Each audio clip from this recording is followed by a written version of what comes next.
Welcome to Corporate Agony, the podcast that takes the agony out of career progression and gives you the straight talking advice you actually need to thrive at work. I'm Izzy, your corporate agony aunt. Whether you're chasing a promotion, negotiating a pay rise, navigating office politics, or figuring out your next career move, this is the place for the career highs, the lows, the yeses, and the nos. So hit subscribe wherever you're listening because your next big opportunity starts right here. First up, we're tackling your corporate dilemmas and how to handle them. The first one is, I feel stuck in my role, but I don't know what's next. How do I figure it out? The problem. You've been in your role for a while and the excitement's gone. You don't feel challenged, but you also don't know where to go next. You are not alone. Career stagnation is one of the biggest reasons people leave jobs. The solution, though, is to move forward with absolute confidence. You need a clear sense of direction and unwavering belief in your own ability. This means looking at 3 key areas. The first thing you need to do is to audit your skills. What are you great at, both the technical and the softer skills? What do colleagues always ask you for help with? What do you enjoy doing the most in your current role? What would colleagues say is your biggest asset? If you're unsure, ask your peers or your manager or even your mates what they notice is your biggest strengths. Sometimes others notice patterns that you don't. I can guarantee they'll at least identify a couple of things that you're not thinking of. To do is identify your interests and motivations. So like, what type of tasks energize you? What part of your job drains you? If you could design your perfect workday, what would it look like? Your next step should align with what excites you, not just what you think you should do. And you need to research market trends. Even if you love what you do, you need to know where the opportunities are. Are certain skills that you possess in high demand? Are companies invested in new technologies or job functions? What emerging roles exist that didn't exist 5 years ago? Use LinkedIn job searches and talk to people in industries that interest you. Sometimes the best roles are not even advertised, they are created. If you don't choose your next move for your career, someone else will, so let's get ahead. Companies change, restructure, and evolve, and if you're not changing your career, you risk being stuck in a role that no longer serves you, so take control before someone else does. Our next corporate dilemma is, I'm not getting enough feedback. How do I ask without looking insecure? Firstly, you're working hard, but you're in the dark. You don't know if you're meeting expectations, and without feedback, growth feels impossible. But how do you ask without looking like you're doubting yourself or being overly critical? The solution is, instead of waiting for feedback, take the lead and structure the conversation yourself. Here's how. Set up a check-in. Rather than asking for a random feedback on any given day, request a structured one-to-one. It shows initiative and not insecurity. So for example, you might email your manager and say, "Hi Dave, I'd love to set up a short check-in to get some structured feedback on my work and see how I can continue improving. Are you available for a 20-minute conversation sometime this week?" The next step is to ask the right questions. Vague requests like, "Do you have any feedback?" or Can you help with this?" can lead to unhelpful answers. Instead, use specific prompts like, what's one thing I'm doing really well that I should keep focusing on? What's one area where I could improve and how would you suggest to go about it? Are there any skills I should be developing for the next stage of my career? And my favourite one is, Dave, if you were me in my shoes, how would you handle this? What would you be doing differently in your role here? People love to talk about themselves from their own perspective, so lean into that. These questions make it easy for your manager to give useful insight and speak from their own experience within the company. But next, you really need to act on the feedback and follow up. Once you've received the feedback, apply it and let your manager see the changes. It reinforces that you're growth focused and proactive. An example follow-up message might be, "Thanks for your feedback in our last check-in, Dave. I've been working on XYZ and would love to hear if you've noticed any improvements. Let me know if you have any further suggestions." Feedback fuels growth, okay? Ask for it with confidence. Great employees seek feedback, they don't wait for it. Asking for it shows self-awareness, drive, leadership potential, all qualities that get you noticed for promotions. Next up, we have our Corporate Confessionals, the part of the podcast where we read anonymously someone's absolute nightmare at work to make you feel significantly better about the mistakes you make and remind you that we are all only human. Today's Corporate Confessional is, it was a complete nightmare. I accidentally doubled up on orders during the high season for boots, and I honestly couldn't figure out how it happened. 1 minute, everything was running smoothly, and the next, I had 2 massive overlapping orders for the same line, which was a huge deal in a busy season. The worst part, I had to go through and review every single order line by line to make sure that what had been agreed upon was actually what the merch team was sorting. This wasn't a quick fix. It took me days, working from early morning to late at night with zero time for anything else. The stress was unbearable, and I couldn't even bring myself to tell anyone what had happened. But here's the kicker. I eventually managed to sort it all out and it was fine in the end. Everything got adjusted and the orders were fixed. What I didn't know at the time though was that it wasn't actually entirely my fault. It turns out there was a system glitch. If I'd just raised my hand earlier, it could have saved so much stress. In fact, later that same week, the same thing had happened to some other colleagues. That is a lesson in accountability and ownership when you make a mistake. I know it can feel super daunting when you make a mistake that's really costly, but truly if you keep it to yourself and the mistake becomes even more expensive, you're going to get yourself in more trouble. Owning it up and offering a solution from the start is the best way to navigate mistakes rather than trying to figure out and stressing silently. Just know that the best managers have made all these mistakes before and can advise you very candidly, honestly, and calmly on how to navigate them. Dealing with it on your own is actually not fair because they're paid more to help with problems and they are the escalation point for a reason.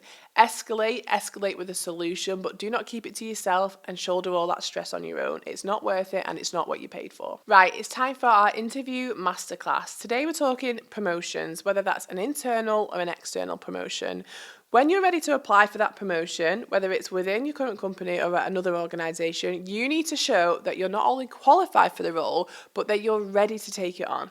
So here's how I would approach it strategically. Firstly, on your own, independently, behind closed doors, audit your experience and highlight the wins. Start by going through the CV and making a note of everything you've done that shows you've stepped up and taken on more responsibility.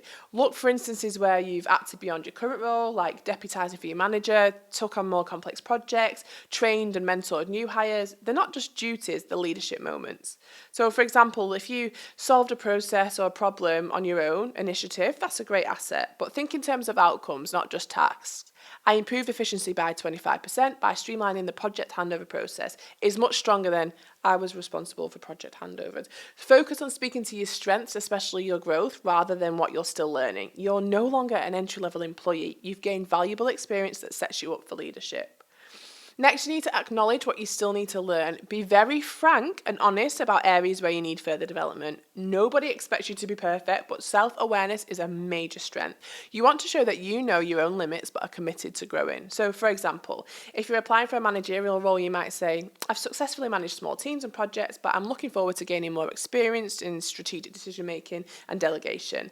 I'm actively working on improving these skills through leadership training, courses, and mentorship.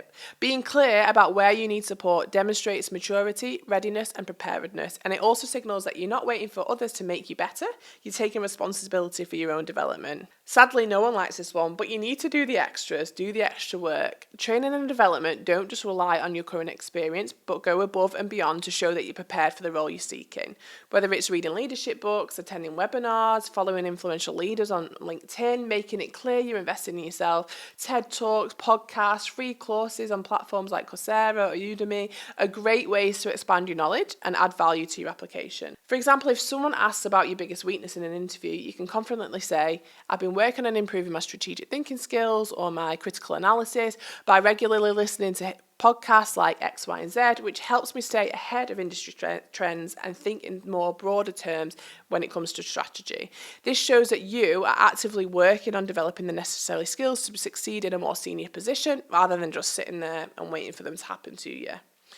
You need to communicate with intentionality and confidence. Be very clear in your application or during your interview that this promotion is intentional. Don't just ask for it because you've been at a company for a certain period of time or because you're tired of your current role. You need to convey that you are not only ready but eager to take on the challenge. So you might say something like, I feel I've grown up in this role and I'm ready to step up. I am confident in my ability to lead and deliver results, and I'm eager to take on more responsibility. I see this promotion as a next natural step in my career, and I am committed to making a significant impact. Ultimately, you have to believe in yourself. This part is essential. Believing in yourself and your abilities is the number one difference in terms of getting a promotion or not. Most people land promotions, don't believe they're deserving of them. Why? Because you don't advocate for yourself enough. You need to be your own biggest supporter. Confidence in your own competence is magnetic. Do not downplay your achievements or sell yourself short. You've worked hard and your growth speaks for itself. Recognize that you're not just applying for a new title, you're preparing to take on new responsibilities and challenges, and your belief in your own potential is going to carry you through those tough moments, and it'll show leadership that you're more than ready for this next step. My last minute interview reminder from some interviews this week. And arriving an hour early may not be noticed, but being an hour late will never be forgotten. Always show up early and prepared is a simple but powerful way to show that you're committed, professional, and ready to take the next step. Lastly, we have our community questions with producer Georgia, the part of the podcast where we answer the questions that you ask us on socials to make sure we're giving you the advice as quickly as we possibly can. Producer Georgia, over to you. How do I overcome gossipy workers and ignore the negative energy? Gossipy co-workers are just a factor of the corporate life. Some companies encourage gossip, other companies don't allow any. Human nature means that gossip is a natural thing. I would have a script prepared if you were constantly surrounded by gossip and you don't want to be a part of it, and the script would be a polite, curt response that says, Georgia, I know you're really passionate about talking about this, but it's not something I want to get involved in. I've got loads on my plate at the minute, but let's talk another time about X, Y, and Z. Change the subject matter, talk about what you might talk about in the future, go away, make a cup of tea. Just remove yourself from those gossipy situations because it becomes really negative, toxic, and you don't want to look like you're a part of it. Fundamentally, if this environment is really impacting you personally, emotionally, and outside of work, you have to ask yourself, am I even enjoying this anymore? Is this what I signed up for? And be proactive in looking for that next opportunity if that's what's going to make you happier. Thanks, producer George. What's next? I'm working different shift patterns to my colleagues, but people think I'm just leaving earlier. I also work a different shift pattern. So I work 7 till 3, often longer, and most of my colleagues don't come in till 10. They probably work through 6, often later. So for me, it's always about getting that first email in at the start of the day or that first bit of comms or team message, rather than coming in and working silently and quietly for the first 3 hours before anyone else turns up. I make sure my boss knows I'm online by sending him an update based on something from the day before. That might sound contrived, it might sound quite silly, but for me, it allows me to know that my boss knows I'm in the office 3 hours before anyone else, and if I look to be leaving early, if anyone ever makes a comment about that, then in actual fact I'm not. I started the day at the crack of dawn and I leave early as a result. So just having those timestamps, I'm always talking about evidence and putting things into writing, but that as a performative behaviour is, I think, a quite good one in terms of protecting yourself against the office naysayers. Thanks, producer George. What's next? How do I get back into the corporate rat race after a break and score better offers? A break from the corporate rat race is so valid. So many people are taking these big career breaks. And do you know what? If I could take one right now, I absolutely would. But what you need to do is make sure that that break isn't stagnation. So by all means, go and travel the world, take time out to look after your children, whatever it is that's important for you. Maybe you have caring responsibilities. Maybe you literally just need to stop, chill, and read a book. That's absolutely fine. But you need to evidence at least some development within that period of time. And I know that personal development and courses, training and development might not be your number one priority when you take that break, but you need to carve out a bit of time, let's say in a 12-month process, where you spend at least that last month of it preparing yourself for that return to work, because you can't score bigger offers and bigger opportunities if you haven't advanced your skills and knowledge in that time that you're off. Plus, from my experience on maternity leave in particular, business and industry and companies have moved at an alarming rate in 12 months. So you need to make sure you're at the forefront of that rather than being behind, getting behind on industry news, professional news. You need to make sure you're well read and well versed in whatever's going on so that when you return as an expert and you return as someone that is knowledgeable, not just someone who was logged off, gone offline and took a complete break and therefore not aware of trends. As an example, a year ago when I went on maternity leave, or 18 months ago when I went off, AI was not being used as something that was positive in the workforce. It wasn't something that was being adopted en masse in workforces. Now I'm in the workplace and all we're talking about is AI adoption and implementation to help drive efficiency within the business and save time of colleagues. If I wasn't abreast of that on my year off, I might come in and not know how to implement that or why it's important. But I was fortunate enough to be able to stay up to date. And so I'm well versed in what we're talking about when it comes to AI adoption. So remaining ahead of technology and trends, even though you're taking that career break, honestly is what's going to put you in good stead and help you land a next big offer.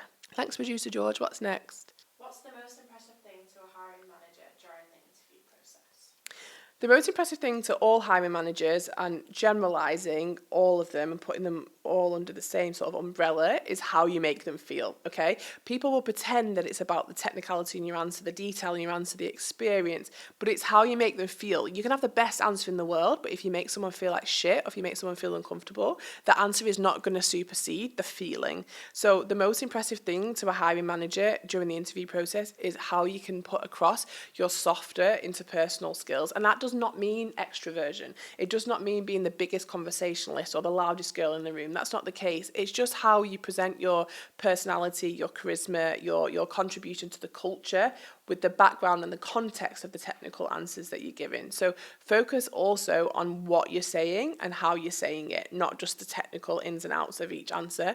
And I think you'll cut through to the hiring manager. And also, if you can do some preliminary research around who's in the room so you can understand what makes each individual tick, what's important to them, what department they're working from, and therefore why their questions are coming from them in the way that they are, then you can tailor what it is that you're saying, your body language, and how you speak to the individual based on what you've already done in your research. What's next, producer Georgia? What's one really impactful question that everyone can ask at the end of an interview? I've got two, and this is providing that these answers haven't come out throughout the interview process. Asking a question that's already been answered is just tone deaf and silly, so make sure it hasn't been discussed previously. But the first question is, what does success look like in the first 6 months of this role? And or can you tell me about a high performer who's come into the company, hit the ground running and achieved success? Because both of those things show that you're performance orientated irrespective of what role you're in, and it makes people give you examples of how people can progress, get on and do really well. So you know what success looks like within the organisation and whether you feel like you fit into that. The second question that someone asked me, a girl called Izzy, who we've worked together before, she came and interviewed with me in my last job, was, is there anything in my answers you'd like me to go back over now whilst we have the opportunity that might prevent me from my success in this interview process? I think that is a brilliant question. It was beautifully timed at the end because it demonstrates self-awareness, but it also gives one more opportunity for a second chance at a first impression. In actual fact, in this context, two of her answers were great, but they could definitely have had more context. We went back over them. She absolutely killed it and she got the job. So having that self-awareness and the confidence to say, where can I improve? Can you give me some feedback in real time? Really does set you apart from the rest of the crowd. That's it for today. I hope this episode helps kickstart your career glow up. Don't forget to hit subscribe so you don't miss any of our future career tips and tricks, and share this with a friend who's also trying to navigate their career journey. There are extra resources on my website and in the links in my bios to help you land your dream job and tackle your corporate dilemmas one step at a time. Thanks for tuning in. I'll catch you next time on Corporate Agony Aunt.